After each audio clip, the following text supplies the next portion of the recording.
One of the powerful things about using AutoML from Microsoft Azure Machine Learning is that I can get into the details on not just the prediction that it was created, but the model interpretation as well.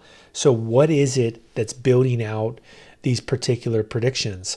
And if I select this run, I can dig into the details here and see that, this is the name of the algorithm. That's great.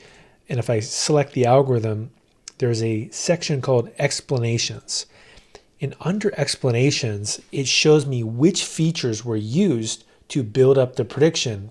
In this particular example, I can see that the point guard was heavily influenced by the number of assists that they had, right? And so this intuitively makes sense if you follow basketball, is that the more assists you would give, the more likely it would be that you're a point guard.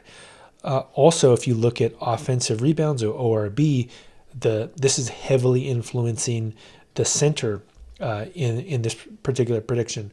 So this is a good intuition that you get that maybe as a data scientist, you would go back and collect more data or provide more insights and feedback into the AutoML model itself. So really, it's a feedback loop that lets you go deeper and deeper into the model to really understand what are the features and how they work.